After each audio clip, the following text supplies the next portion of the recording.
Hi guys, welcome back to week 12. This week we are focusing on the GI system. This is going to be part one. Next week we will do the second part. This week we're focusing on GI complaints and infectious GI disorders. In this week's readings, you were supposed to read chapter 38 and chapter 9, which really focused on common abdominal complaints as well as infectious GI disorders, which we'll go over today. In terms of your CASH guideline books, you went over a lot of the different guidelines for all of these particular common complaints. So just make sure you've reviewed that. In today's lecture, we're going to focus on abdominal pain, algorithms for diagnosing abdominal pain and differentiating it. We're going to go over the common complaints like constipation, diarrhea, dyspepsia, nausea and vomiting, treatment and differentials. And then we're going to talk about some common infectious processes of the GI tract, including gastroenteritis, different stool diagnostics, antibiotics, and patient education, as well as we're going to get into hepatitis and appendicitis and what you would do and how you would treat. All right, so let's get going here.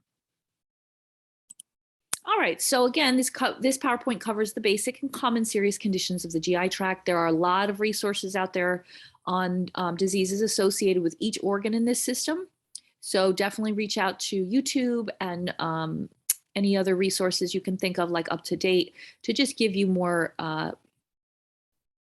intense information about each particular subject if you are, needed to get more information. The biggest thing I really wanted to focus on in the beginning of this lecture definitely is being familiar with how to perform peritoneal signs, use percussion, palpation, and how to perform an overall thorough GI exam. So I did incorporate a short video in here just to go over that review. And we've included in slides titled In Practice that students may find valuable for clinical practice. So any slides you see that applying to clinical practice, those are really important in terms of you actually being able to use this knowledge and apply it to your practice, whether it's in clinicals or once you start working. So here is a 5-6 minute video to really go over the abdominal exam. And I love this exam. I love this video because it really gives you a kind of a visual demonstration over the actual body of the individual, so you can really see what you're looking at.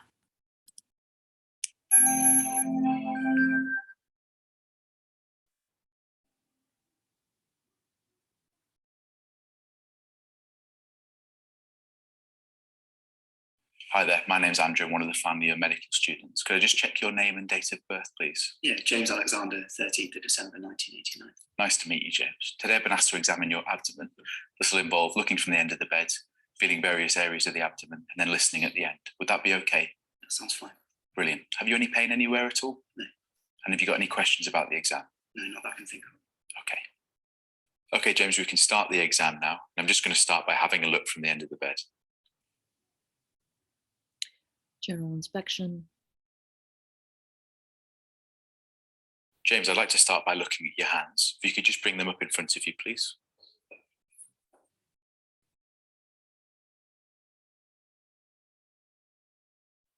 And if you could turn them over.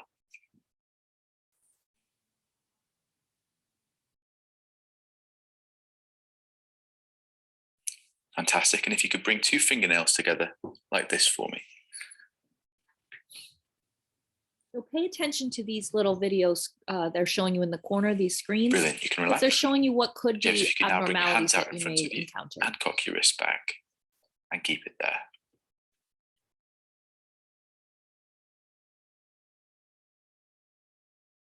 And relax. You could just lift your right arm up for me.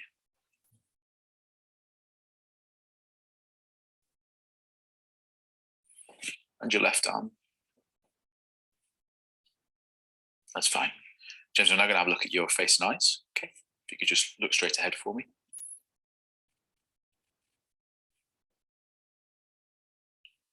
I'm now going to pull down on your lower eyelid.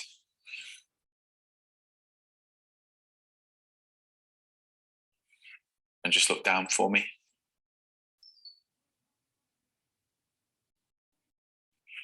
If you could just open your mouth for me. Lift your tongue to the roof of the mouth. That's great.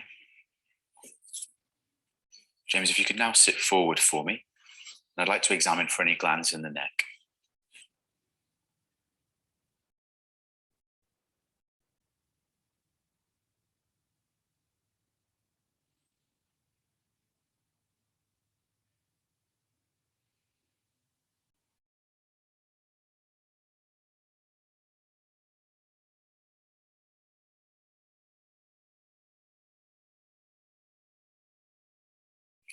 I'd now like to more closely inspect the chest.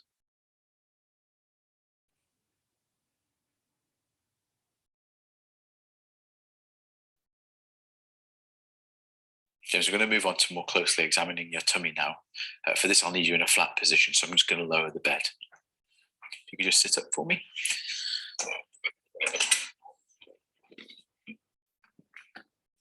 And you can lie back. Now, if you could just put your hands down by your side, I'm just going to more closely inspect your tummy.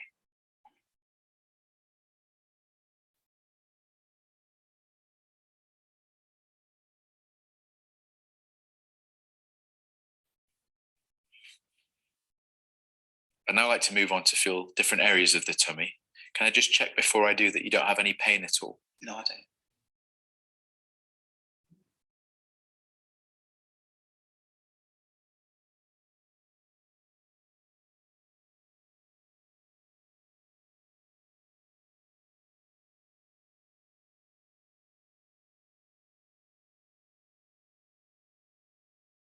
James, I now need to press a little harder.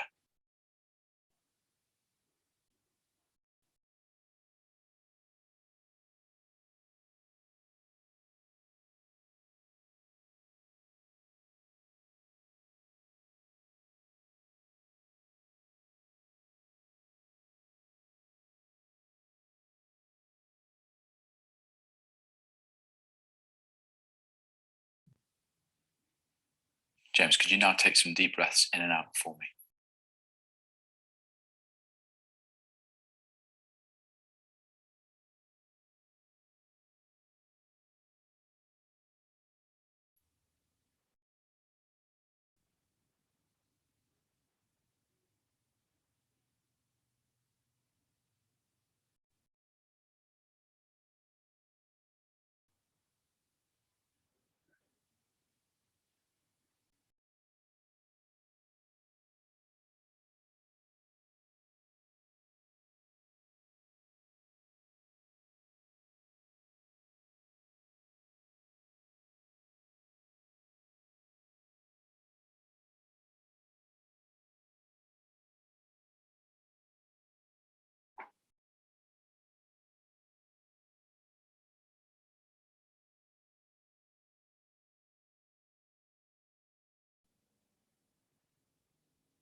James, I'm now going to tap on your tummy.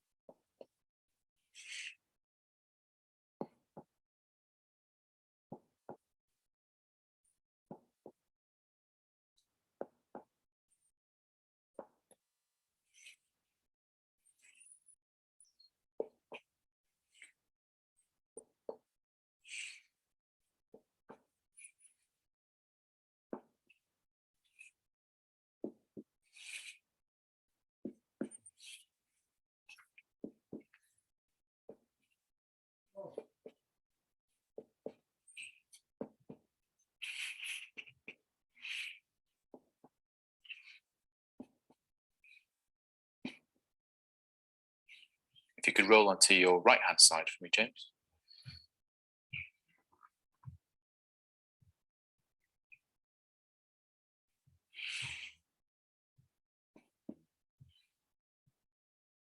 And roll back.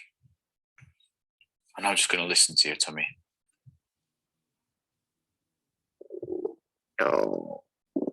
You hear the bowel sounds?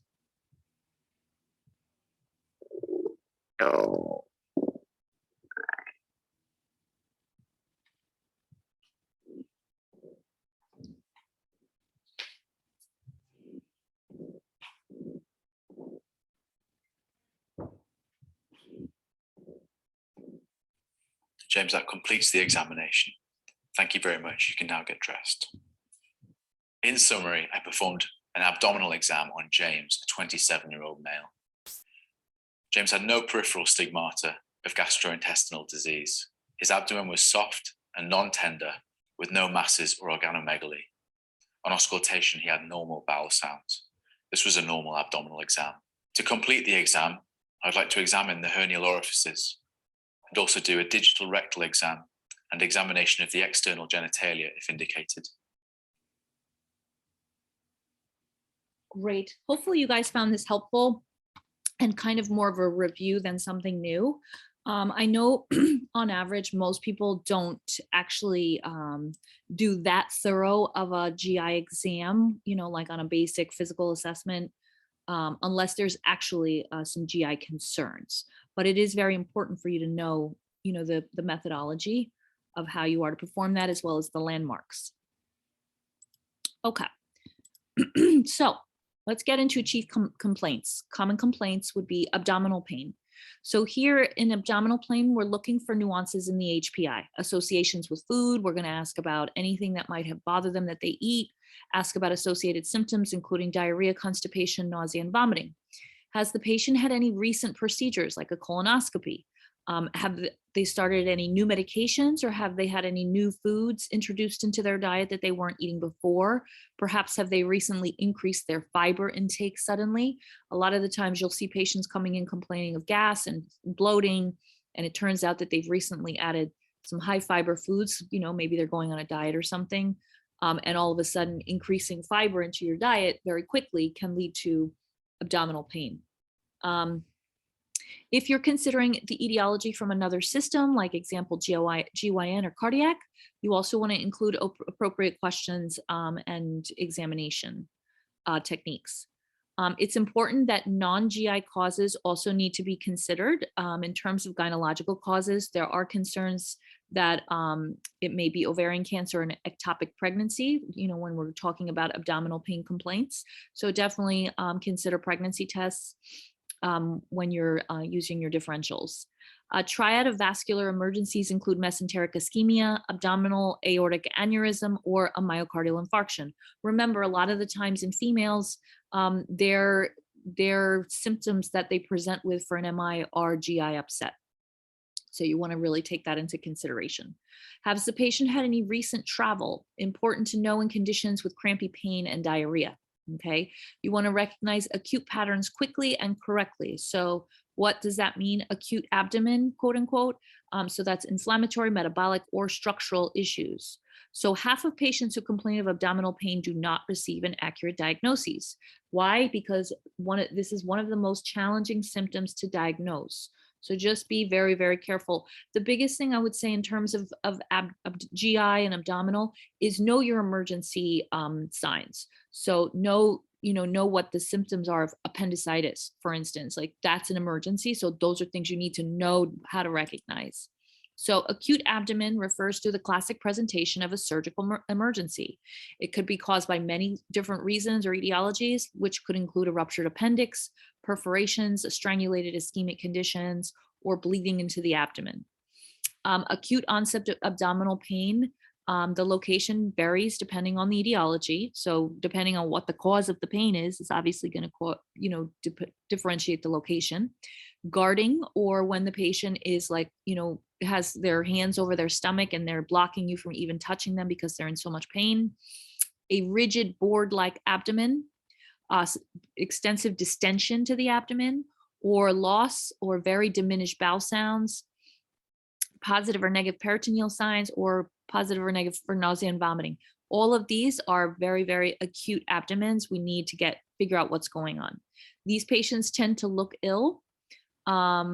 In terms of older adults, a lot of them have a blunted response, but it's still an acute process. The patient may be febrile, tachycardic, tachypneic, and hypertensive. Eventually, they may become hypotensive, either from hemorrhage or sepsis, if that is what is the underlying etiology. The FNP's role is to determine whether the patient in front of you needs a surgeon stat. If so, have them transported to the emergency room. So again, really your role as an NP is the first things first is to figure out, is this an emergency or not? Does this patient need to be seen in the OR immediately to prevent them from having something major? Or is this something we can treat in office? So you want to keep them NPO and transport them to the emergency room immediately. And the reasoning obviously behind keeping them NPO is in case they need to have that surgery, they're ready to go. Okay, so here's a nice little algorithm to give you a kind of a guide in terms of, when you're doing the physical exam of an acute abdomen with abdominal pain, this is where you would take it. So if you have you're doing your exam that, you've already discovered something's going on with this patient's abdomen and they're having pain, what else do we notice? So is there a pulsatile mass or tender mass? We're concerned about a GI bleed, an aortic aneurysm, an ectopic pregnancy, or an abscess. Is there distension with this pain? So if it's distension and it's diffuse pain without rebound tenderness, then we're thinking it's an intestinal obstruction. And then, is it severe pain and little tenderness? Then we're thinking ischemic or strangulated bowel. So these are the kinds of things you just need to be aware of, what you're looking for in terms of an emergency acute abdomen. So again, acute abdomen, in terms of diagnostics, it depends on the suspected etiology, but likely you're going to see some version of, the following labs ordered. You're going to definitely want to do a CBC with deferential, metabolic panel, look at their LFTs, bilirubin, BUN, creatinine, amylase, lipase, lactate. We're looking at liver function. We're looking at their anion gap, their ABG, urinalysis, their urine serum, HCG. In terms of imaging, we're going to look at the CT of the abdomen, maybe an ultrasound or transvaginal ultrasound if we need to do some GYN differentials, or we're considering GYN differentials. An X-ray flat plate to look for free air in the abdomen suggests a perforation. Keep in mind, air may not always be visible on plain films. They may be detected on a CT. The perforation may have sealed off and there may not be any more leaking air. So differential diagnoses includes, there's various etiologies, but you often want to think of an appendicitis, perforation such as a colon, hemorrhages, obstructions, vascular compromise causing ischemia, and infarct of organs.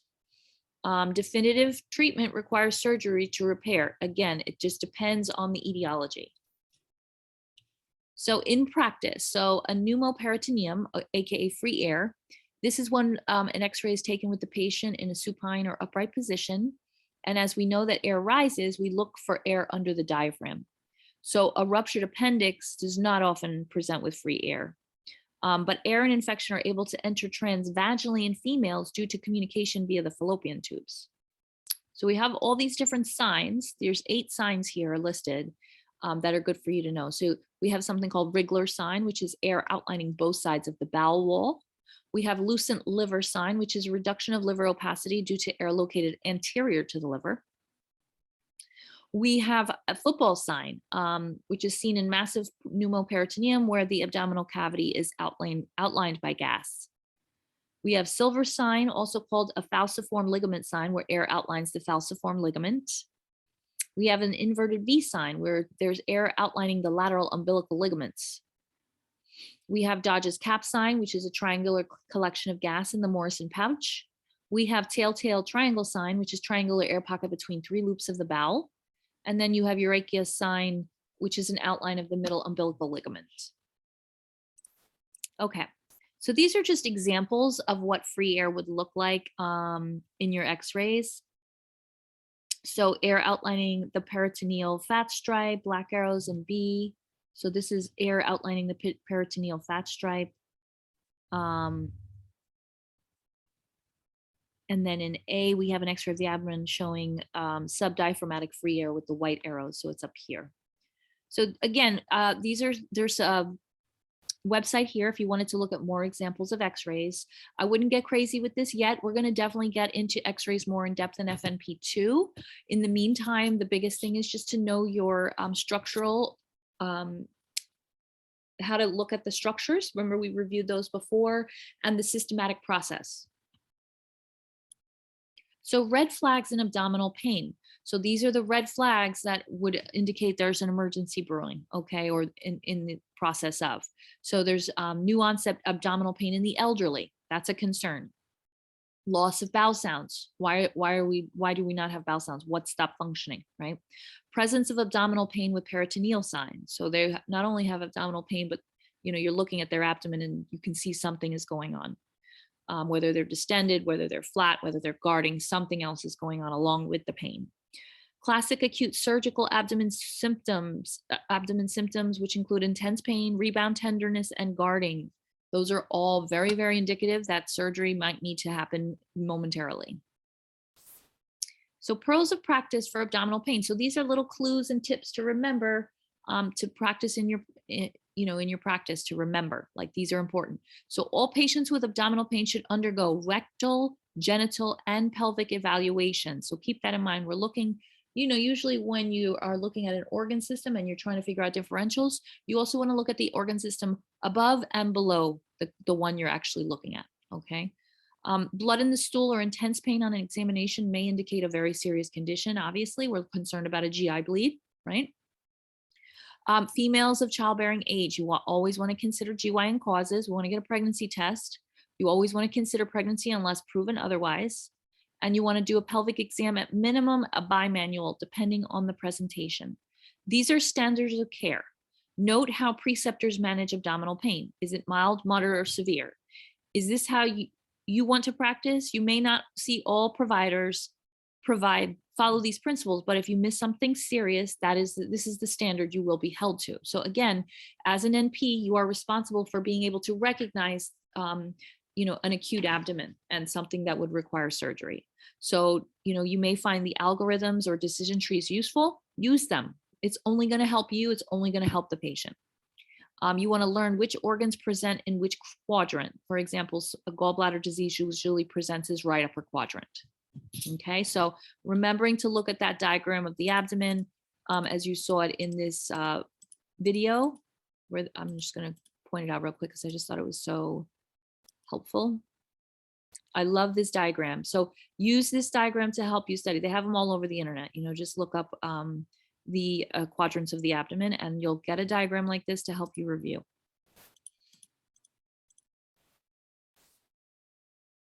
Okay, again, here's the diagnostic reasoning algorithm for sudden onset abdominal pain. So in this particular one, we highlighted the circled sudden onset because that's something I really wanted you to focus on, and then it'll show you. So is it severe, parietal, or diffuse? Is it severe, visceral, or diffuse? Is it persistent in the right lower quadrant or left lower quadrant? And then you take it from there. These would be indications of what diagnoses you may want to really consider or rule out. This is a big one, dissection or rupture of aortic aneurysm, okay? So it's pretty clear when the patient comes in, these sudden onset of ripping, tearing, intense pain in the chest, lower abdomen, as well as hypotension, their blood pressure drops, and they feel like they're going to die soon. That's an indication we need to get to the OR immediately. Call 911, okay? Okay, so here's a differential for abdominal pain with burning abdominal pain. Again, this is a totally different kind of complaint. But abdominal pain with burning definitely could lead to differentials such as peptic ulcer, GERD, or gastritis. Okay, so that's very different than intestinal obstruction versus ectopic pregnancy versus aortic aneurysm. All right, so keep that in mind. So sudden onset pain versus burning pain, definite differential in your diagnoses.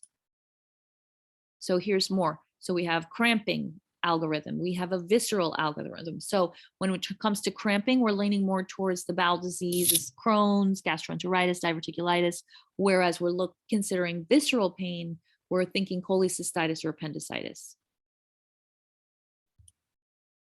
Okay, again, here's this beautiful diagram to show you in each quadrant what organ you're probably looking at or dealing with. And remember, pain can radiate.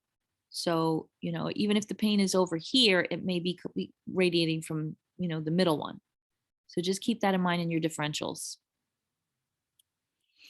Okay, another chief complaint or common complaint is constipation. So what's the definition of constipation? Is it difficult or infrequent defecation? It's very common in Western society, most common GI disorder in the United States. Wow, I didn't realize that either. And it's mostly common in the elderly and in people who are sedentary. Again, lack of dietary fiber is one of the most common causes. Keep in mind the recommendations for general health is about 30 grams per day, and most Americans get 10 grams per day. So I don't know if any of you have ever done a fiber count in your diet, but it is not that easy to eat 30 grams a day of fiber unless every meal you're eating very high fibrous food. Not to mention, if you're having patients come in with constipation and you're going through their diet and you're realizing part of the issue probably is that they're not getting enough fiber, you always want to make sure you have them introduce the fiber into their diet slowly, because it can cause gas, bloating, and a lot of discomfort if they just suddenly start eating a ton of fiber. So causes of constipation could be a habitual use of laxatives, irritable bowel syndrome, decrease in physical activity, a change in environment, or travel. Medications, do not minimize the impact of meds on bowels. If you need to be on medication, work with the patient to remedy it. So again, what does that exactly mean? It means don't underestimate the impact of medication on the bowel movements. If a patient is struggling, get them some stool softener, okay, or some Senokot. It's really important to maintain the bowels regimen and keep it consistent, because getting the patient backed up, it will cause so many different issues, especially in the elderly. So we want to really make sure to keep on top of that and encourage the patient to keep on top of it. So another cause could be suppression of urge to defecate, painful defecation caused by anal rectal problems. So a lot of the times people actually don't go and they hold on. They hold their poop in so they don't go, and then they become constipated from doing that. So make sure you, just like if your patient is getting frequent urinary tract infections, you always want to encourage those patients to pee when they have to pee and not to hold it, because that can lead to more infection. Same thing with bowels. If your patient is, one of the things you want to educate them on is say, listen, the minute you got to go, find a bathroom and go. Don't hold it. Okay. Less common causes could be from bowel tumors, metabolic disorders, hypothyroidism, diabetes, hypercalcemia, and depression. Okay, so constipation, subjective information you want to inquire about. So you want to inquire about the quality of the stool. Now, keep in mind, I know it's kind of gross. The patients might get grossed out talking about it, but you really want to be very sensitive to this and really encourage them to just kind of describe things, because it's really going to help you differentiate your diagnoses. Again, I cannot stress that enough.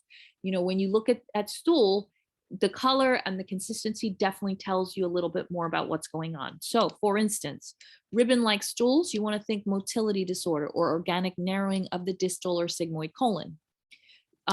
You want to consider progressive decrease in stool diameter. You want to think organic lesion. So what does that mean? A progressive decrease in the stool diameter. So the stool itself is getting skinnier. So, if it's becoming thinner, why? What's keeping it from being bulky? So you want to ask if there's staturia or greenish yellow stools. You want to think small bowel or pancreatic lesion. Constipation alternating with diarrhea. You want to definitely consider in your differentials irritable bowel syndrome or IBS. And then when the cause of the constipation is multifactorial, it can make the differential diagnoses very difficult, obviously. So in that case, you want to just really look at nutrition, hydration, activity, and start with the basics and then take it from there. So simple functional things you want to consider are low fiber, suppression of defecation, disordered motility, slowed transit time, IBS, diverticular disease. Secondary reasons for constipation you want to consider are medications like codeine, morphine, calcium channel blockers, aluminum antacids, chronic laxative use, and immobility. When people stop walking, their bowels do not function as well. So just keep that in mind. When you have a patient who goes from ambulatory to bedbound because maybe they broke their hip or something, you definitely want to get those patients on a bowel regime, whether it's with Senna twice a day, Colace twice a day, whatever it is, whatever works for the patient. Just make sure you keep that in mind in terms of your plan of care. So constipation, finding the cause. You want to look at the history. You want to ask about their, again, have them describe their bowel movements to you. Like, what do they look like? What color are they? Are they thin? Are they thick? Is it diarrhea? Is it formed? Is it small stools? Is it pebbles? Is it big, thick stools? Important information. You want to ask, of course, if there's any stool, frank blood in their stool, or are they black stools? Does it look like coffee grounds? Remember, we're thinking GI bleed. Of course, you want to do your abdominal exam. You want to do the stool for occult or frank blood. So you're going to check the stool. And you want to, when you do your abdominal exam, you want to make sure you auscultate and palpate. So in terms of management, once you determine there's no actual pathology preventing them from having bowel movements, then you may recommend increasing their dietary fiber, increasing their exercise, making sure they're getting adequate hydration, and making sure they have uninterrupted time in the toilet. And what does that mean exactly? So if somebody is constantly being, distracted from actually being able to focus and have a bowel movement, again, that could lead to more constipation issues. I know for me, for instance, when I travel, I really have a hard time with constipation just because it's in a different environment. I'm not eating the same foods. It's not my own bathroom. These things affect people for sure. So medications that you want to consider are bulking agents like psyllium, methylcellulose preparations, stool softeners such as docusate sodium or Colace. You want to consider saline laxatives like magnesium sulfate, or stimulating laxatives like bisacodyl senna. Senna is very, very popular, or lubricants like a mineral oil. You want to caution against excessive use of, laxatives, of course, but some patients, a lot of the elderly especially, they got into laxative use when they were younger, and now it's something that they require ongoing. And then, newer medications may be initiated. Okay. All right, so here's the algorithm specifically for constipation. And it definitely gives you some differentials. We have constipation associated with fecal impaction, irritable bowel syndrome, hemorrhoids, anal fissure.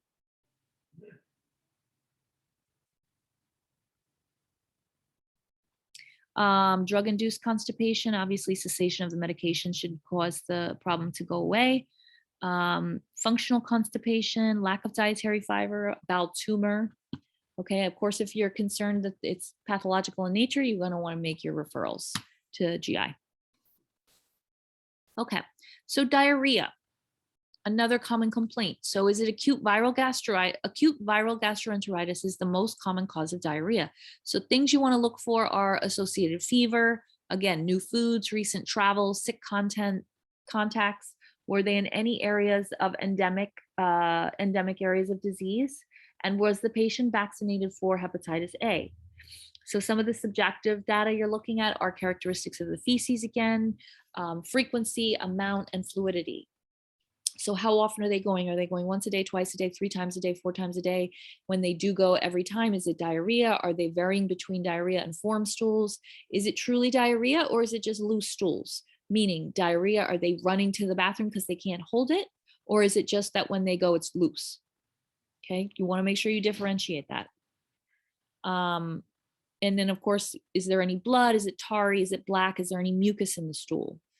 You want to ask about their diet history. Do they have any intolerance to lactose or certain foods? Lactose being milk, any milk products. Do they get sick or diarrhea with ice cream or milk or anything of that nature? Cheese. Have they had any recent travel? That's a big one. When you travel outside of the USA, you always have to be concerned about catching some kind of bacterial thing. So you have to really watch that. You want to also be very conscious of the source of the drinking water. Is it well or city water supply? You want to consider if the patient is taking any magnesium containing antacids or supplements, antibiotics, chemo, or immunosuppressive agents, because all of those could have an effect on their bowels. Past medical history, we want to find out if they have diabetes, hyperthyroid, HIV, organ transplant, or any history of GI surgery. Sexual history, we definitely want to talk about anal intercourse and the number of partners. Remember, anal intercourse can definitely cause some bowel issues. So just always educate your patients on that. I know it's like a weird subject to bring up with your patients. Not that it's weird, but we find as practitioners, you don't bring up sex very often, but in certain instances, it's very important. Even though the patient may not feel comfortable about talking about it, it's still important to talk about, and a lot of people have anal sex. It is a very common sexual type activity, but there are risks associated with it. So just make sure you have these conversations. You also want to talk about social history, their living conditions, any history, family history of colon cancer or irritable bowel disease. You want to consider associated symptoms like abdominal pain with the diarrhea, fever, vomiting, neurological symptoms, headache, malaise, myalgias, or muscle weakness. We want to talk about or see if the patient is aware of any exacerbating or alleviating factors associated with the diarrhea. Anything make it better or worse? Okay, more common complaints, dyspepsia and heartburn. Frequency of both as chief complaint has been reduced, likely due to the aggressive pharmaceutical marketing of H2 blockers and PPIs. So dyspepsia, let's just define dyspepsia. Dyspepsia is epigastric discomfort, postprandial fullness.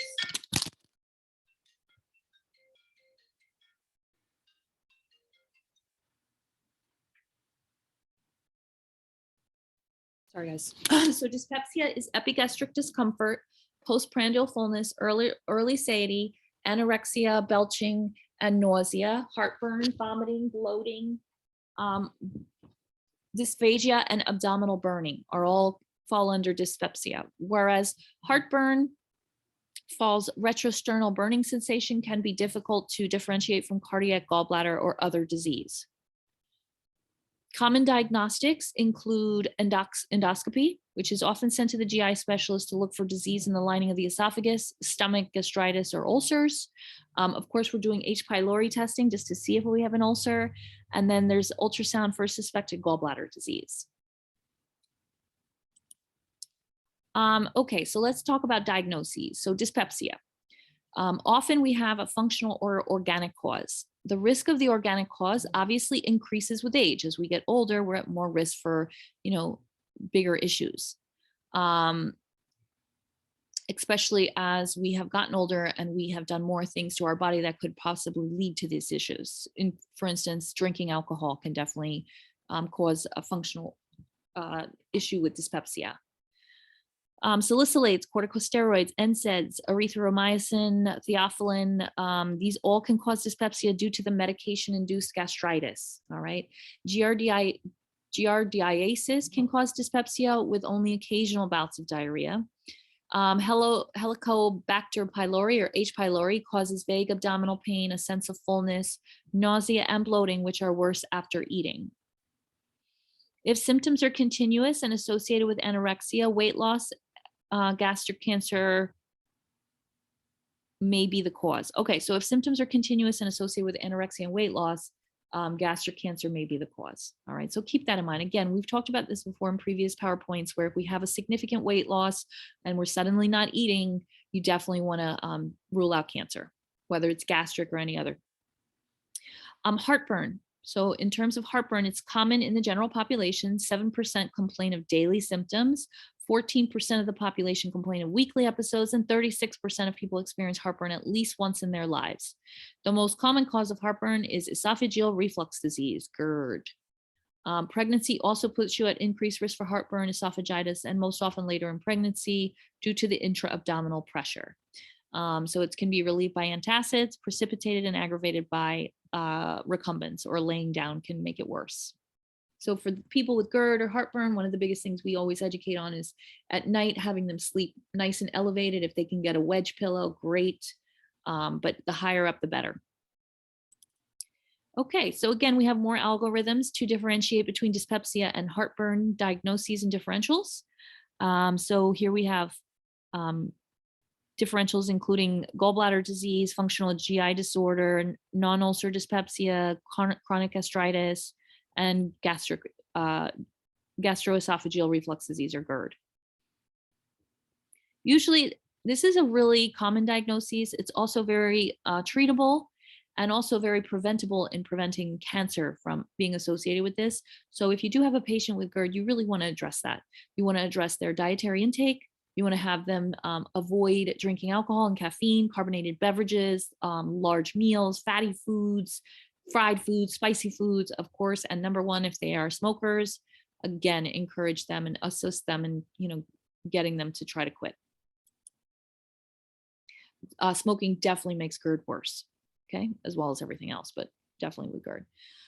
So then another chief complaint we get a lot of, or common complaint, is jaundice. And what is jaundice? That's the yellow coloration of the skin, mucous membranes, and sclera due to the accumulation of bilirubin in the blood. Hyperbilirubinemia causing jaundice may be due to an increased production and decreased uptake and decreased conjugation or excretion of bilirubin. So you want to see box 38.2 to give you more differentials with that. Hyperbilirubinemia and jaundice often result from cholestasis due to impaired bowel formation and or bowel flow, which this is the result of extrahepatic biliary tract obstruction or hepatic parenchymal disease.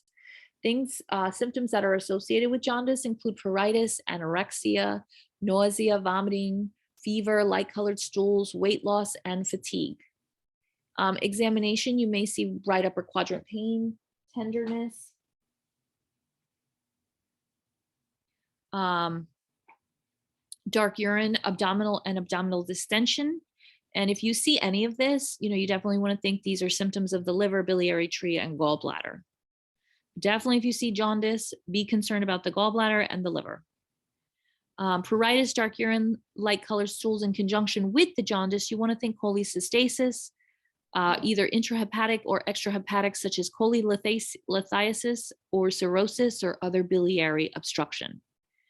It's not uncommon to have obstructive stone or tumor that first presents as jaundice.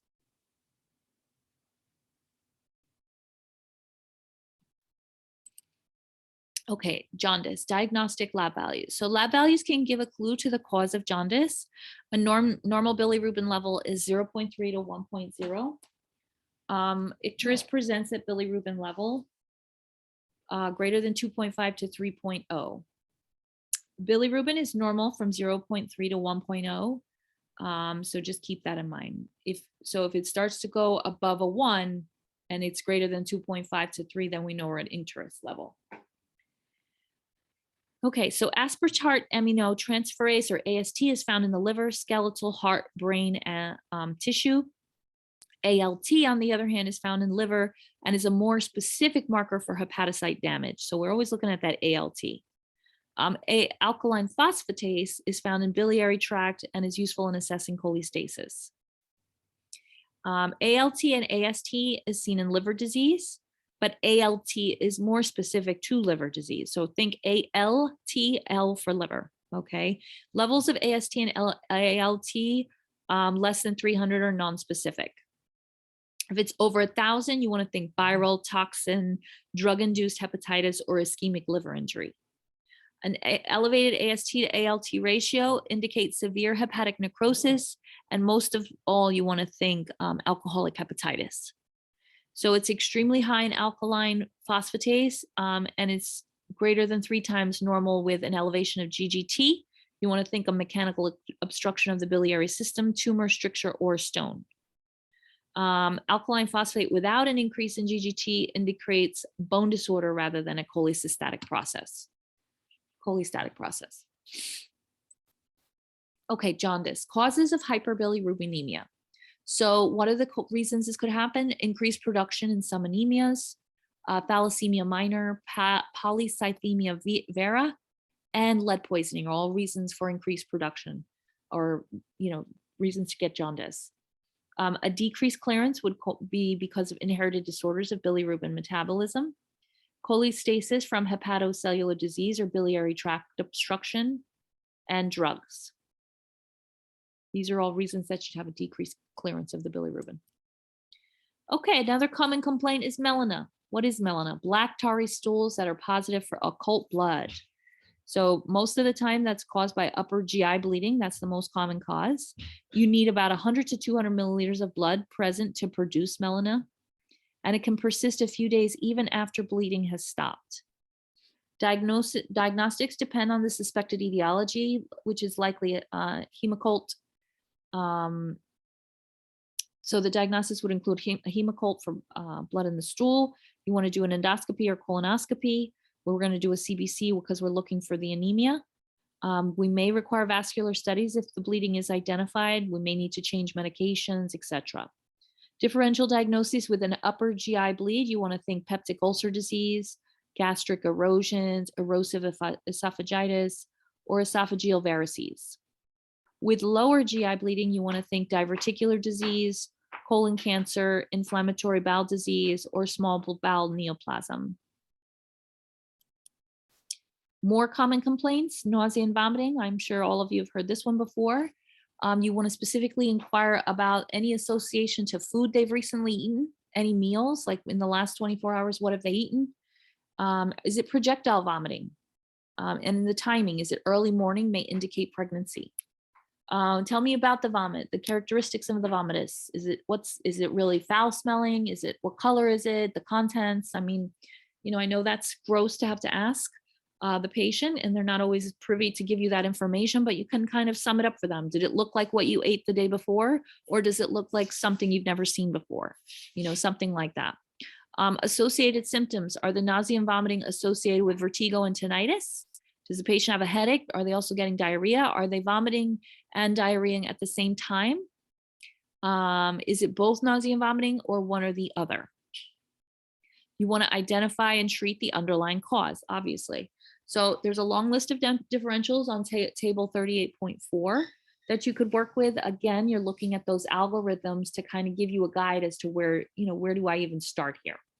Keep in mind, nausea and vomiting is often associated with infectious processes of the GI tract or systemic obstructions, abdominal pain, or food-related issues, could be from medications. There's a lot. Nausea and vomiting with diarrhea and abdominal pain is often caused by gastroenteritis, okay?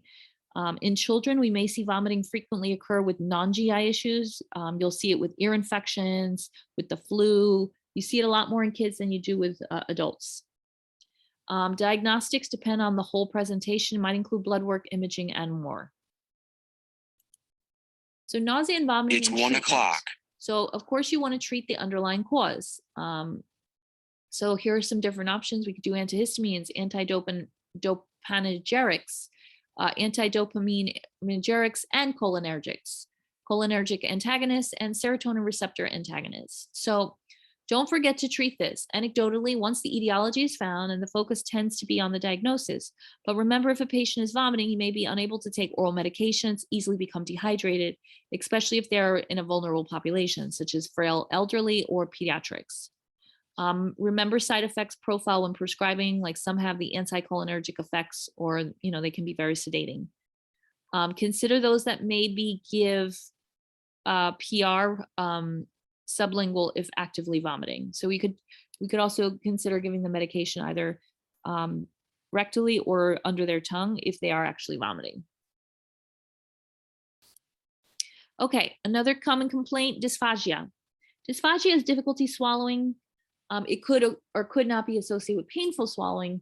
It could be painful, could not be painful, but they still have difficulty swallowing, and it may be accompanied with pain. Classic dysphagia is not usually painful though. Risk are increased with age. So it's definitely common in older adults, but you become more at risk for dysphagia as you get older. The differential diagnoses and etiology are that they, it may be mechanical, it may be functional, it may be neurological. It depends on the cause of, what happened to the patient to lead to this dysphagia. Did they have a stroke? That would usually lead to the neurological piece. Diagnostics, we're going to do an upper endoscopy is usually the first choice to evaluate for chronic dysphagia.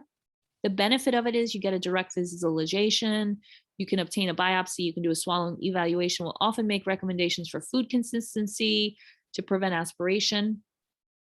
You also could get the patient into some speech therapy for muscle strengthening exercises and positional exercises with PT. Depending on the etiology, they may need GI or neurological consultations. And if the risk is very high for aspiration, that you may want to consider having the patient on enteral feedings to prevent aspiration. Okay, moving on to common infectious processes of the GI tract.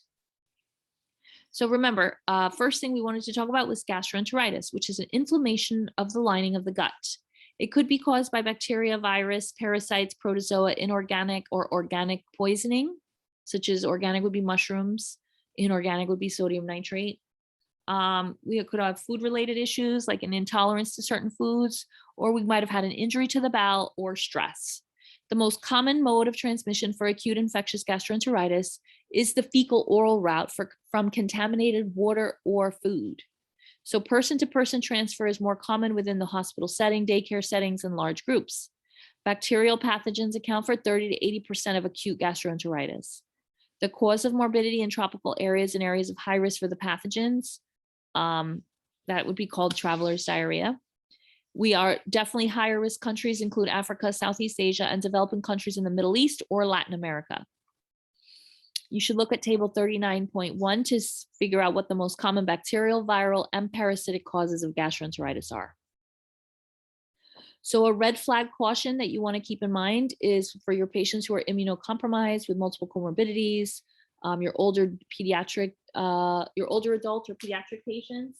When they have gastroenteritis, the electrolyte disturbance and fluid dehydration that are usually self-limiting may be dangerous in these vulnerable populations. So they probably will require rehydration and a correction of electrolytes, and possibly may need hospitalization. So just keep that in mind. And risk factors for gastroenteritis definitely include traveling to developing countries, immunocompromised patients, anyone engaging again in anal intercourse.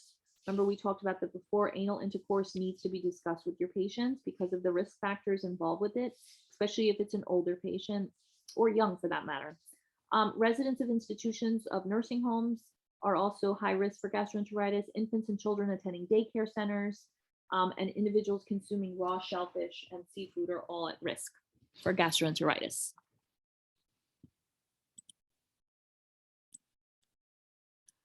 So bacterial organisms as causes for gastroenteritis, there's quite a few here.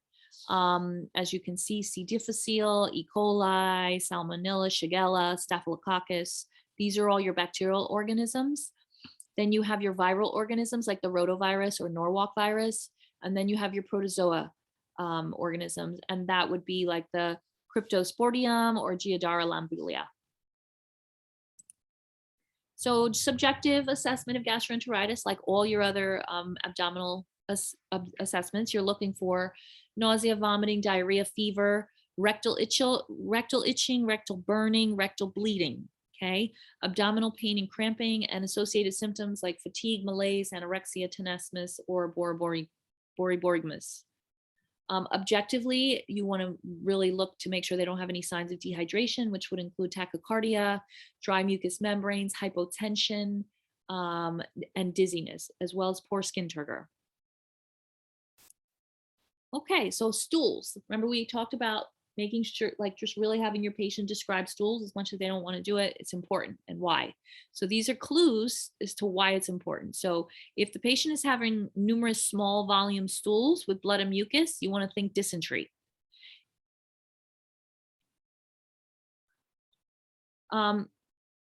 If you're having voluminous stools, consider the source in the small bowel or proximal colon. Small stools with a sense of urgency, consider source in the left colon or the rectum. Bloody stools suggest mucosal damage, inflammatory process secondary to invasive pathogens. And then frothy stools with flatus, you want to consider a malabsorption problem. For instance, celiacs, okay? Okay, diagnostics include a laboratory diagnosis, which is not always necessary. You have severe diarrhea or systemic symptoms that require testing. Your stool sample, you're going to examine for blood, fecal leukocytes, and you're going to culture it. If we have fecal leukocytes, it's going to suggest Shigella, Salmonella, Campylobacter, C. diff, E. coli, Shigella, Salmonella, or Campylobacter. It could be C. difficile or again, E. coli. Different kinds listed there. In patients with chronic diarrhea, fecal leukocytes suggest inflammatory bowel disease, IBD, or ischemia. With a stool culture, if your patient has a fever over 101.3 and severe diarrhea and bloody stools or fecal leukocytes, that's when you want to definitely get a stool culture if you notice your patient has any of those. You want to get a CBC with blood cultures when you have clinical signs of typhoid or enteric fevers are present. So definitely any patient that's coming in with severe diarrhea as well as a fever, especially a fever over 101, you're getting blood work and cultures, okay? You may see other labs depending on differentials. You want to consider hepatitis panel and electrolytes if dehydrated. You also want to do a urinalysis to assess the hydration status. Another thing I didn't really mention in here that wasn't listed in this PowerPoint, I just want to bring up for all of these diagnostics in terms of dealing with these common complaints, especially if it's diarrhea, you want to ask about alcohol. How much are these patients drinking? Okay, very, very important because that definitely can have an effect on their bowels. So definitely have that chat with them as well. Okay, so a stool for O and P or ova and parasites, that's going to be done when you have a patient with persistent diarrhea and a recent history of travel to places like Russia, Nepal, or the mountains. You want to see the CDC or WHO for other travel concerns. But definitely, if your patient has traveled, you're going to want to go ahead and look up immediately on the CDC website where they went and what those patients in particular are at risk for, so you know where to lead your testing. After exposure to infants in daycare, you want to definitely do that stool for O and P. And then MSM. So MSM is men who have sex with men or any patient with HIV or AIDS who presents with diarrhea, as well as any patients with diarrhea who live in a community where waterborne outbreak has occurred. Those in particular, those patients, you definitely want to do a stool for O and P. Immunofluorescent antibody tests and diagnostic enzyme-linked immunosorbent assay tests, the ELISA tests. Those are more sensitive with Giardera and Cryptospordium. So just keep that in mind. And then diarrhea after antibiotic therapy should have tissue culture assay or an ELISA test for C. difficile, to check for C. difficile. Viral gastroenteritis is suspected if vomiting is the major symptom and where food or waterborne contamination is suspected, and the incubation period is greater than 12 hours. Other tests for continued diarrhea include a bowel biopsy, immunofluorescent antibody tests, an ELISA test, and a flexible sigmoidoscopy in patients with colitis who are unresponsive to antibiotic therapy and they have a persistent diarrhea with no diagnosed cause. Okay, so diagnoses and treatment. So in terms of differentials with diarrhea, things we're considering are irritable bowel syndrome, inflammatory bowel disease, ischemic bowel disease, especially with peripheral vascular disease, partial bowel obstruction, a pelvic abscess, chronic pancreatitis, complications of diabetes mellitus, and hepatitis A. In diagnosing, you want to use nuances in subjective data like the history, any history of their bowel issues, any travel they've done, the description of the stool and associated symptoms, and any possible stool testing you're going to be doing to make sure you're differentiating and diagnosing. So management of diarrhea. So not all diarrhea requires antibiotics. All patients should have FNP status treated. Fluids with sodium like Pedialyte or Gatorade, 45 to 75 milliequivalents per liter. They may need a possible hospitalization depending on their overall systemic status. You're going to consider anti-motility drugs, not in febrile dysentery. So if the patient has diarrhea with fever, you're going to hold off on that because that is the body's natural way of getting rid of it. So antibiotics, you want to look at either the Sanford guide or up to date for the most appropriate antibiotic at this time. Those do change periodically, so just make sure you keep up to date nearby on your phone app. You could consider Pepto-Bismol. You could collaborate for any compromised patients who may need hospitalization. You may need to report what the patient has to the Department of Health. You need to see the state website for forms, what and how to report. We don't want to cause an outbreak and not report it to the CDC. You want to keep abreast of any outbreaks in the community that you practice in to make sure that you are screening your patients and educating them to help prevent them from getting it, hopefully. Diet should include lots of hydration, salt, water, sugar for survival in basic forms, such as calories from boiled starches, cereals, pastas, potatoes, rice, wheats, and oats. You want to facilitate enterocyte renewal with the addition of salt for the duration of the illness. Once the stools start to form, then you can start to advance the diet as the patient can tolerate it. Do it slowly, though. No clinical evidence suggests avoiding dairy products will help unless there's a lactose intolerance. But I would encourage the patients to hold off on dairy, especially because remember, dairy is very much mucus producing. So medication RX here is a commonly prescribed drugs that are treated for symptomatic treatment of acute diarrhea. So you could do the Pepto-Bismol, Imodium, and Lomotil. Remember, the Lomotil is prescription only, and it does have side effects, and there is possibility of overdose. So you want to be very careful with Lomotil. Imodium is usually the drug of choice if they're afebrile for acute diarrhea.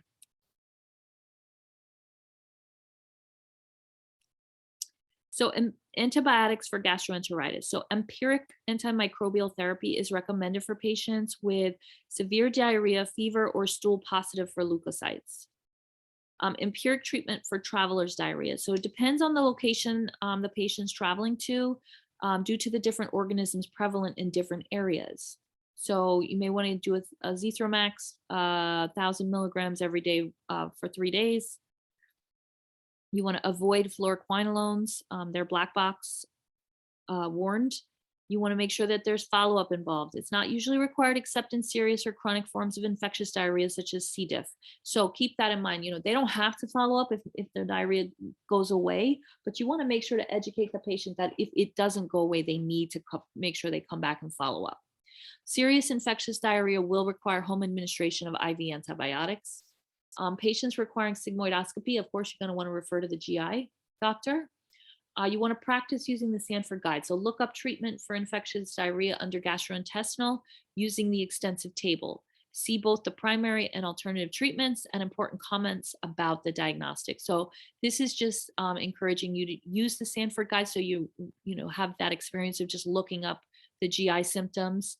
So you are experienced by the time you go into clinical practice. You know where to look and you know what to look for.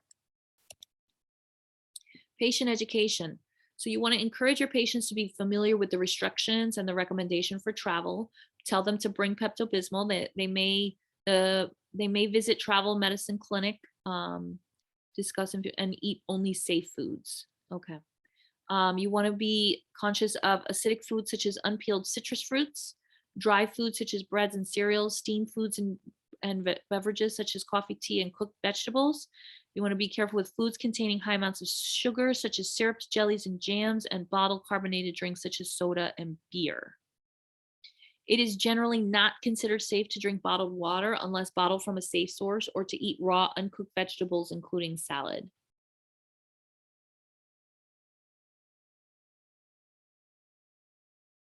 HIV compromised, debilitating illness who may not tolerate any degree of gastroenteritis should be encouraged to take an antibiotic prophylactically. So this is like education you're giving to your patients before they even leave the country. And just keep this in mind. In primary care, you're going to have patients coming in who are going to be traveling around the world, and they're going to need the appropriate vaccinations as well as the appropriate education to prevent them from becoming sick, because this is a very common thing to get sick, gastroenteritis, when you are not in your own home base. So things that you also want to make sure you're educating them on is good hand washing and safe disposable waste products. You want to keep the infant and child with infectious diarrhea out of daycare until the diarrhea has stopped or the patient has completed their course of antibiotics. And of course, again, you can't stress enough to your patients good hand washing techniques. Okay, next we're going to get into hepatitis. So remember, many cases of hepatitis are subclinical. It's an inflammation and infected liver. Causes of hepatitis include viral causes, medication causes, toxins, metabolic causes, and vascular causes. You want to learn differences in each and how to order and interpret their labs by using lab manuals and their resources, etc. Many sites have options for hepatitis panels that might work. Just get familiar with which labs are in the panels or just order them separately. So here's some clinical pearls for hepatitis that you want to just keep in mind. If you have a hard time remembering how the various hepatitis are differentiated, just recall this. Hepatitis A is fecal oral. By default, most others have a bloodborne route of transmission. So hepatitis A is fecal oral. So I always thought of hepatitis A with ass. Sorry to curse, but that's always how I remembered it. Hepatitis C is unique in that most of the times patients don't know they have it, and full mode of transmission is not always known. For the newer hepatitis, you want to think B's like D and E's like A. Interpreting the labs can seem daunting. However, remember, for active infection, you are looking for specific antibodies. You want to use a lab manual or other resource and practice because they are challenging to memorize. You don't really have to memorize them, guys, but you do need to remember where the resource you go to so that you have it very handy when you do need to know the answers to these things. So here is a beautiful chart to really give you some overview of each type of hepatitis. A, again, hepatitis A for ass is fecal oral. That's how it's transmitted. B is through blood and body fluids, like sexual transmission. Hepatitis C, also blood and body fluids, but it could also be spread in the community. There is no vaccine. And then hepatitis D is percutaneous, but it must have a co-infection with HPV. And then, of course, hepatitis E also is fecal oral. But it's rare. It's not usually in the US. You're going to see that more in Southeast Asia, India, North Africa, Mexico. Okay, so here's your serologic testing for hepatitis B. And this would tell you, which antibodies would be present or not present, depending on the diagnoses. Okay, so clinical findings for viral hepatitis. Excuse me. So subjectively, you're going to see jaundice, dark urine-like colored stools, prodromal complaints with gradual improvement. And then on the right-hand side, you're going to see the labs that are involved with that as well. What you're going to see that's elevated, remember, if our liver is becoming inflamed, then we know we're going to start to have an elevated ALT and an AST, right? So over there on the right-hand side, one of the things, your markers you're going to see in your lab test is a markedly elevated ALT and AST. That makes sense when you have hepatitis, right? Okay, so hepatitis differential diagnoses.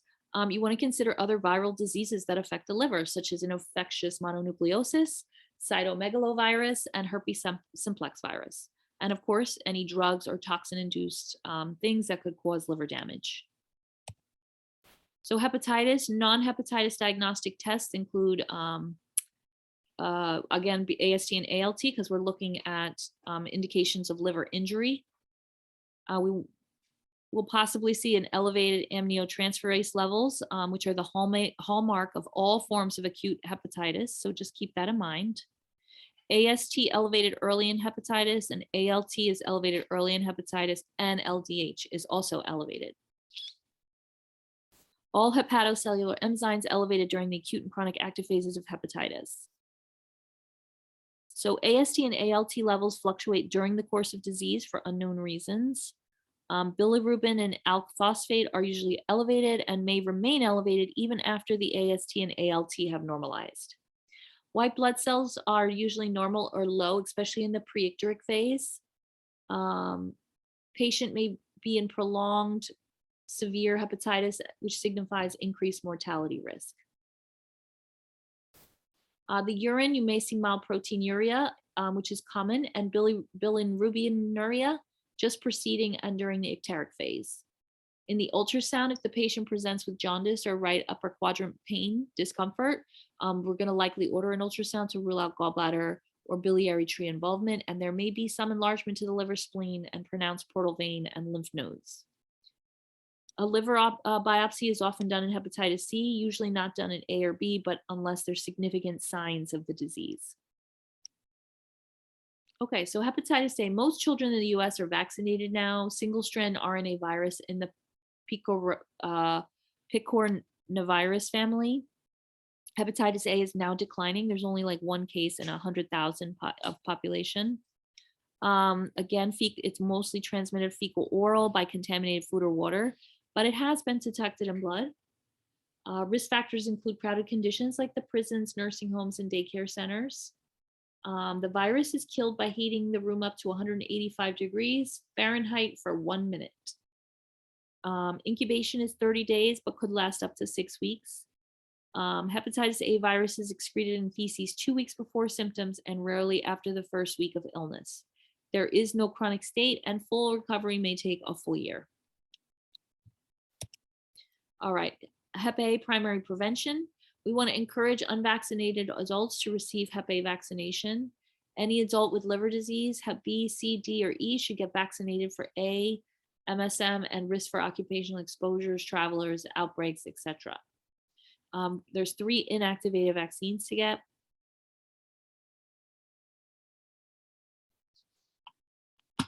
So here are 2 different options. I'll let you read those. They do change often. So again, just keep up to date with what's your most currently best practice, evidence-based vaccinations are available. Again, up to date is your resource for that, or the CDC. Hepatitis A may present with vague, not feeling good GI symptoms, flu-like, or may be significant with jaundice, vomiting, and fulminating course.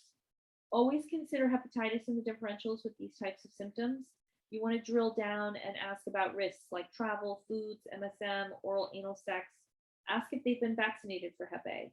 You want to work with the local public health department for any outbreaks in your community for guidance, recommendations on vaccine and post-exposure. So remember, you're doing testing recall. You are looking for antibodies to suggest exposure. There are 2 types of Hep A. You're looking at IgM and IgG. IgM is the diagnostic gold standard for acute hepatitis A. It appears about 4 weeks after exposure. So again, IgM shows up 4 weeks after exposure or just before the hepatocellular enzyme elevation occurs, and then it disappears in 3 to 6 months. You're going to look at the IgG, which appears about 2 weeks after IgM begins to increase and peaks about 1 month after the disease. IgG antibody persists for over 10 years and provides immunity. An increased IgM without an increased IgG, you want to suspect acute hepatitis. If they're both elevated, that indicates a previous exposure to HAV, non-infectivity, and immunity to recurring HAV infection. So keep that in mind, guys. If you see IgM is elevated in a patient, that means they've already been exposed. If there's no IgM,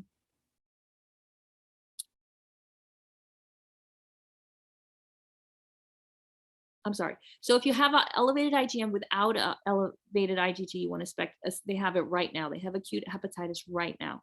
If they have IgG without IgM, again, it indicates that they were already exposed to HAV. So keep in mind IgM versus IgG. Those are 2 important things you have to remember, okay?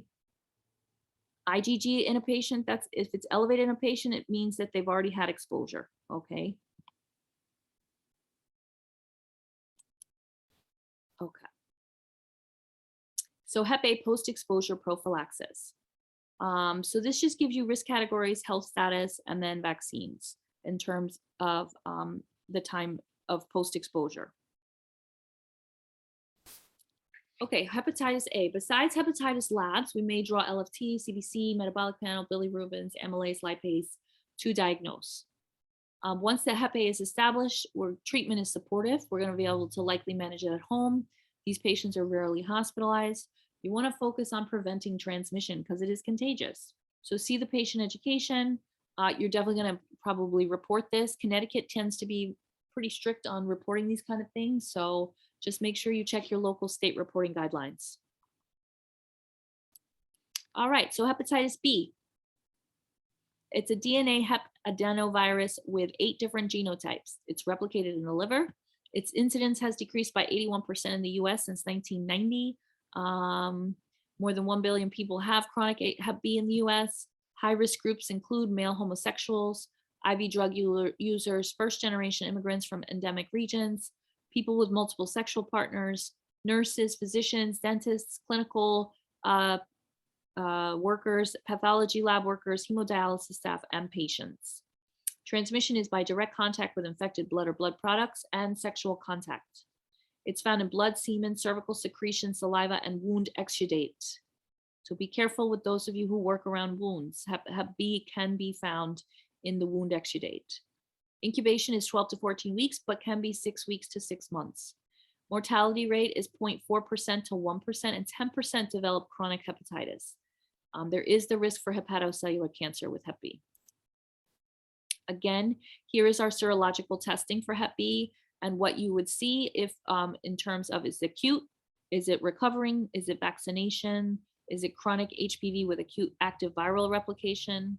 You know, these are the things. Remember, IgG, we've already had it.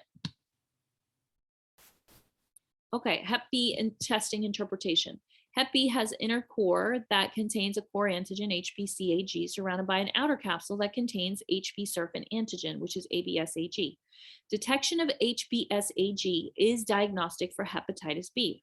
First test to order. It appears 1 to 10 weeks after exposure and remains positive during the acute phase. If it persists longer, you're going to suspect chronic disease. So anyway, the diagnostic for this bottom line is HBsAg. Okay. IgM anti-HBC appears shortly after HBsAg and persists for 3 to 6 months. IgM anti-HB's diagnostic for acute hepatitis. And then IgG anti-hepatitis B present in recovery and for life. Okay, so when you see an elevated IgG, when you're looking at the Hep B serological markers, you already know this patient has already had it. HBeAg is an index of viral replication and infectivity, and its continued presence predicts chronic Hep B. Do I have immunity? Okay, so the presence of anti-HBs is interpreted as indicating recovery and immunity from the Hep B virus infection. Anti-HBs also develop in patients who have been successfully vaccinated against hepatitis B. Remember, you are looking at antibodies to determine immunity and recovery. Think about how the body responds by making antibodies. You are looking at antigen to determine infection. Primary prevention in Hep B. Children are now vaccinated in the US. They may require catch-up vaccines for adults who did not get vaccinated. It does require multiple doses, and it's contraindicated in patients with brewer's yeast allergy. You may get the Hep A 3-dose series or Hep A, Hep B alone. Just depends. You want to follow the CDC protocols. You want to definitely discuss risk reduction in high-risk patients, especially your IV drug abusers, patients that are having anal sex, and then of course your healthcare workers. Hep B specific treatment. You want to see the slide on general management of hepatitis. But some of the medications, there are medications, but some of them have some significant side effects. So things that we can consider are pegylated interferon, antiviral agents, liver biopsy to determine the response, and then response rate is usually only about 40%. So it's not that great of a treatment, but other things you want to consider is test for the other hepatitis and other bloodborne diseases such as HIV. So you want to see if all of their hepatitis panel, see what else they've got going on.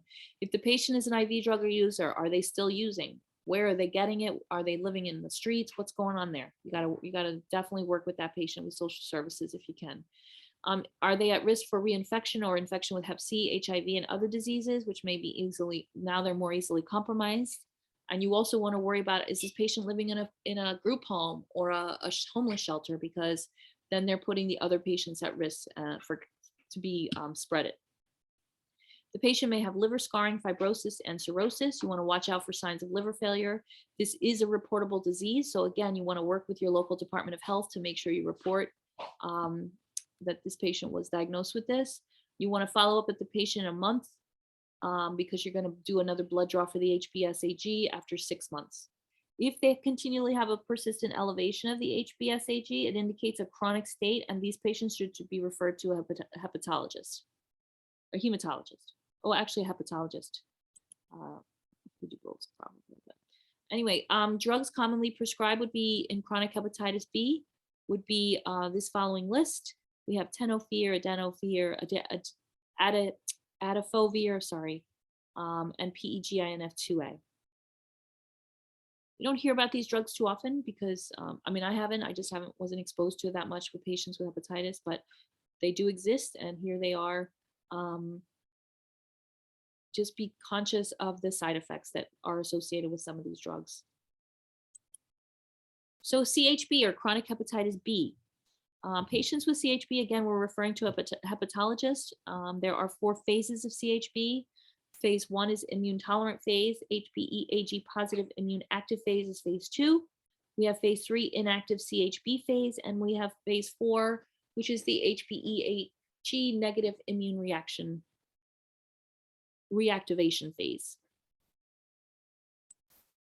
So hepatitis C, previously known as non-A or non-B hepatitis, which was identified in 1989, is a single-strand RNA virus with 6 genotypes and 50 subtypes. Genotype 1 is the most common in the US. Incubation is about 6 to 7 weeks. Transmission is similar to Hep B. Before 1990, Hep C was responsible for 90% of the post-transfusion hepatitis.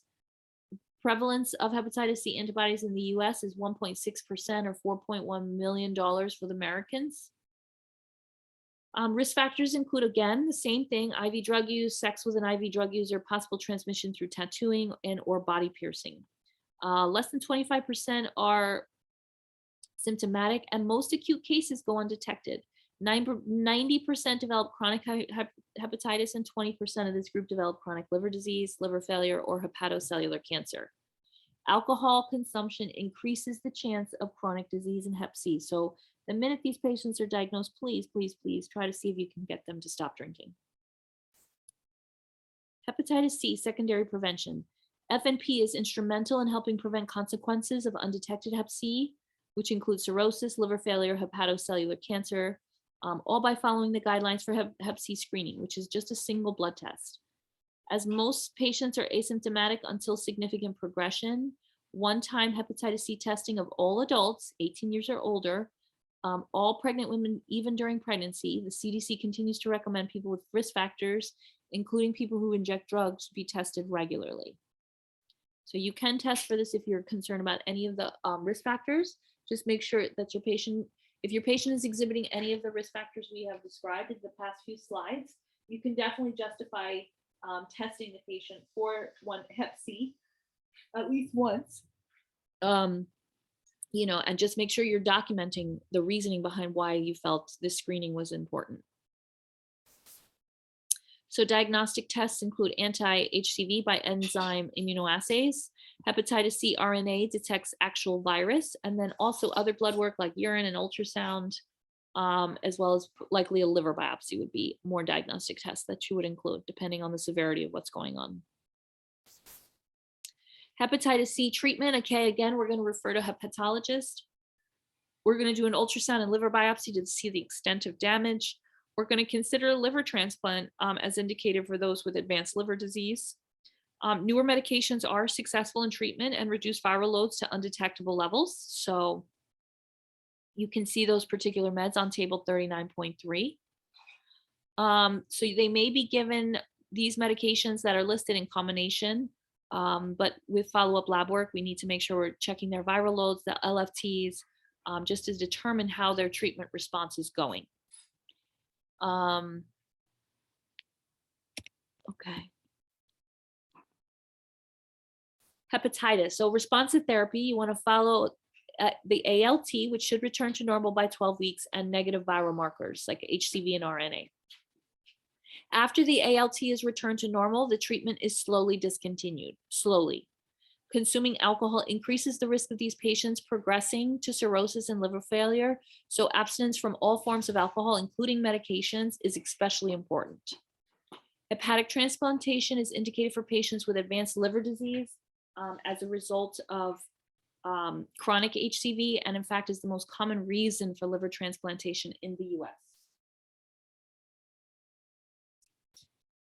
Okay, so again, chronic hepatitis is also characterized by elevated ALT and AST for more than 6 months. Hepatitis B and C viruses produce chronic hepatitis. Cirrhosis develops in 40% of patients with chronic hepatitis B, and hepatocellular cancer develops in 20% of patients with chronic hepatitis. So general management of hepatitis, you know, the goal primarily is to prevent transmission and to help relieve symptoms. So we're going to start with, by preventing transmission, is just getting vaccinations for both Hep A and Hep B. We want to talk about balanced nutrition, avoidance of alcohol, activity restriction in the acute phase. And we want to consider the HPV vaccine. which is recommended for all children under the age of 19 who have not been previously diagnosed, previously vaccinated. People with high risk factors such as healthcare workers and daycare workers also should definitely be vaccinated. Injection drug users, men who have sex with men, anyone with multiple sexual partners, household contacts of HBsAg positive persons, all of these people should be getting vaccinated. Residents and staff of facilities or developmentally disabled persons, patients with chronic liver disease or HIV infection, and travelers to endemic areas of HBV infection. Hepatitis follow-up and referral. So any patient diagnosed with HCV, refer to a hepatologist for follow-up due to the increased risk of chronic infection and the risk of liver cancer. HAV usually does not require follow-up. HBV you want to see in 1 month and should have blood drawn for HBsAg after 6 months. Persistent elevation of HBsAg indicates a chronic state, and these patients should refer to a hepatologist. So general patient education regarding hepatitis. You want to provide patients and their intimate contacts with information like the cause of hepatitis, the mode of transmission, and measures to prevent the transmission. We want to recommend household and sexual contacts given passive immunity for HAV and HBV, as well as active immunization. We want to review hand washing and personal hygiene habits. The person should also be taught not to share personal items such as toothbrushes, razors, and eating utensils during the period of infectivity. Patients with chronic hepatitis or a carrier state should be instructed to practice safe sex, so follow up with the hepatologist. Patients who develop chronic liver disease need to contact the American Liver Foundation for more information about treatment. Okay, next, but last but not least, we're going to get into the appendicitis risk. Very important, please don't lose focus. Appendicitis is something that's very acute, and you need to be able to recognize these symptoms and differentiate the diagnosis very quickly. So appendicitis is very common between the ages of 10 and 30 years old. It's rare in infants and in older adults and is associated with increased morbidity in these age groups because they get a delayed diagnosis and intervention. So again, even though it's more common in ages 10 to 30, just make sure you're aware of what these symptoms of the appendicitis look like so you can make sure you get the diagnosis and interventions in very quickly. In peak incidence years, men are 2 times more likely to be diagnosed than women, but it occurs in both equal over the lifespan. 10 in 100,000 people in the US with an incidence of 1.1 cases per 1,000 people per year get appendicitis. It's more common in Western countries due to their diets with low fiber, increased fat, and increased refined sugars and other carbs. An obstruction of appendix is the most common cause of the majority of appendicitis. There are other contributing factors, including intra-abdominal tumors and a family history that could also be the cause, or a recent roundworm infestation or viral infection of the GI tract. So pearls to know for the appendicitis. Diagnosis of acute appendicitis is made clinically based on primarily on the patient's history and physical exam. So no single lab or diagnostic is really there for appendicitis. Although we always order, CBC because we want to look at their white blood cells, we look at the films, we look at their CTs, etc. Patients do not always present in classic or textbook manner. You really need to do a good H&P on all abdominal pain patients. It sounds ridiculous, but ask if they've had their appendix out before the big workup. Patients forget to tell us, especially if it's done in childhood and they don't remember. So make sure you ask the patient when you're doing your review of systems, or you ask them, have you ever had your appendix out? Have you ever had any abdominal surgery? And in early appendicitis, it can be very difficult to diagnose when the signs are not obvious. So you want to give good discharge instructions and education. If you haven't made a diagnosis yet, you want to just encourage the patient when to return and when to seek emergency care, and give them, really a good guideline as to what would indicate emergency.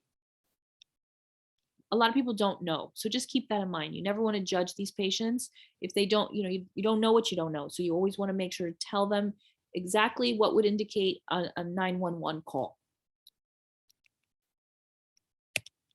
So appendicitis presentation, the classic presentation of appendicitis includes an acute onset of mild to severe colicky, epigastric, or periumbilical pain, often vague at first. It kind of slow coming on, and then all of a sudden within 24 hours, it shifts and localizes over the right lower quadrant and is exacerbated by walking or coughing. In male patients, the pain may radiate into the testicles. The rigidity type pain may also be associated with abdominal muscle spasms in male or female patients. Most patients complain of nausea and anorexia after the onset of pain. If vomiting is present, the patient reports usually that the abdominal pain was present before the vomiting began. The sensation of constipation is typical, although diarrhea is present in most patients. They have a mildly elevated temperature, 99 to 100 is common. And if the patient with the right lower quadrant pain presents with shaking and chills, perforation of the appendix should be suspected.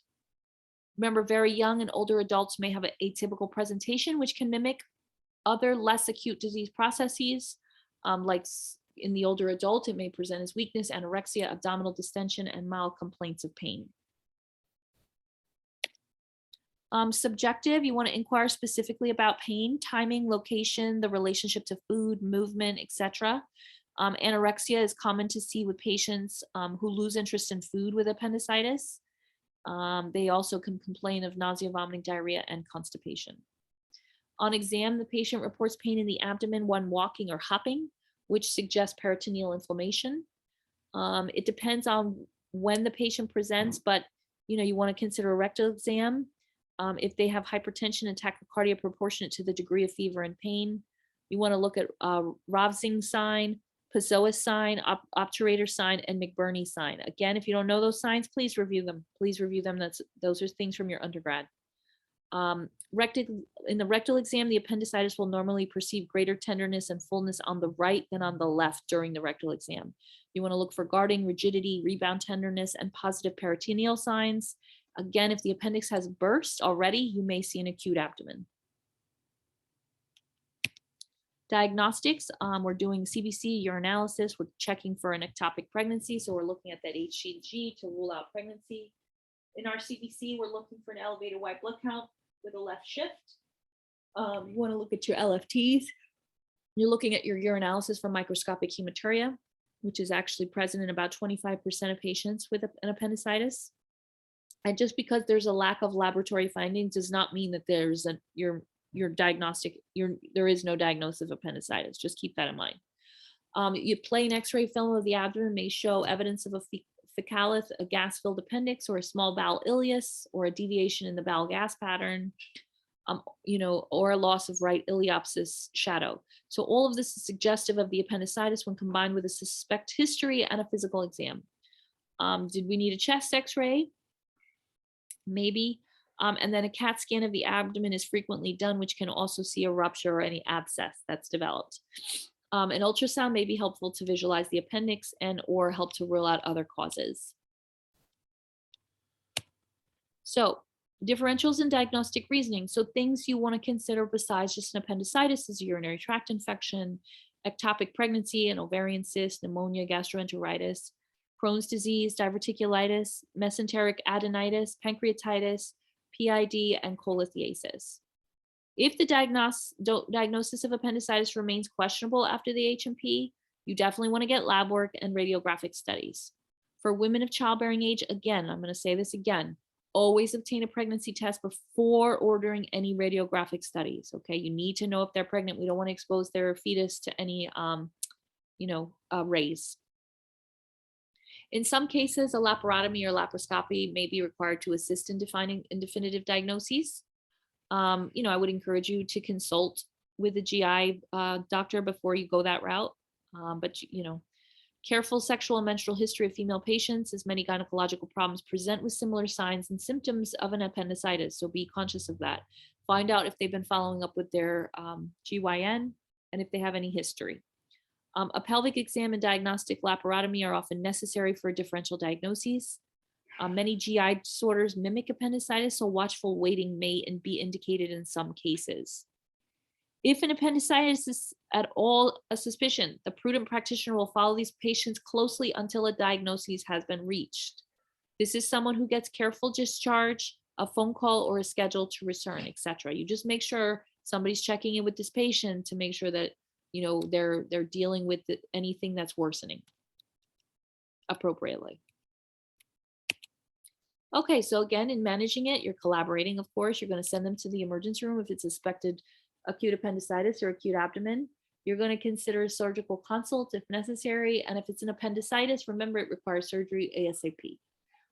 Appendicitis patients often have a unique presentation, and if they're seen early in the process, it can be difficult to differentiate. However, the decision is sometimes made to do a diagnostic procedure when other measures such as labs or diagnostics fail to give a diagnosis and the patient is still symptomatic. All right, guys, that's it. I hope this was helpful. Next week, we'll continue with the second part of our GI system, and we'll get into the more intense parts of it in terms of intestinal disorders and pancreatic disorders and liver failure. So I hope you have a great week. Hopefully this was helpful, and I'll see you next time.